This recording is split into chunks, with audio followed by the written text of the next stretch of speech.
सोने का अंडा देने वाली मुर्गी की कहानी। एक गांव में एक किसान अपनी पत्नी के साथ रहता था।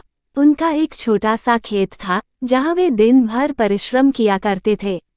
किंतु कठोर परिश्रम के उपरांत भी कृषि से प्राप्त आमदनी उनके जीवन यापन हेतु पर्याप्त नहीं थी और वे निर्धनता का जीवन व्यतीत करने हेतु विवश थे। एक दिन किसान बाजार से कुछ मुर्गियां खरीद लाया। उसकी योजना मुर्गियों के अंडे विक्रय कर अतिरिक्त धन उपार्जन था। अपनी पत्नी के साथ मिलकर उसने घर के आंगन में एक छोटा सा दड़बा निर्मित किया और मुर्गियों को उसमें रख दिया।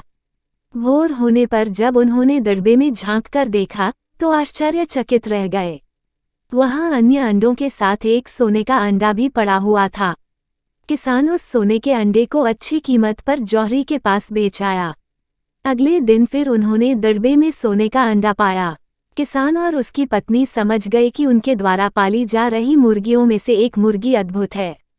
वह सोने का अंडा देती है। एक रात पहरेदारी कर वे सोने का अंडा देने वाली मुर्गी को पहचान गए। उसके बाद से वे उसका खास ख्याल रखने लगे। उस मुर्गी से उन्हें रोज सोने का अंडा मिलने लगा। उन अंडों को बेचकर किसान कुछ ही महीनों में धनवान हो गया। किसान अपने जीवन से संतुष्ट था, किंतु उसकी पत्नी लोभी प्रवृत्ति की थी। एक दिन वो किसान से बोली, आखिर कब तक हम रोज एक ही सोने का अंडा प्राप्त करते रहेंगे? क्यों न हम मुर्गी के पेट से एक साथ सारे अंडे निकाल लें।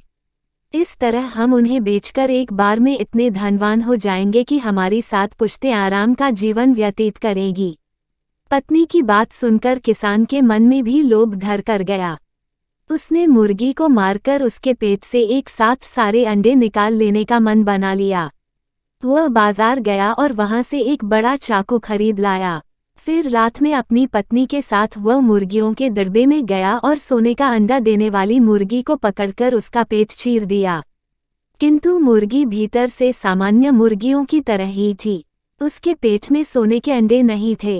किसान और उसकी पत्नी अपनी गलती पर पछताने लगे। अधिक सोने के अंडों के लोभ में पड़कर वे रोज मिलने वाले एक सोने के अंडे से भी हाथ धो बैठे थे। सीख: लालच बुरी बला है।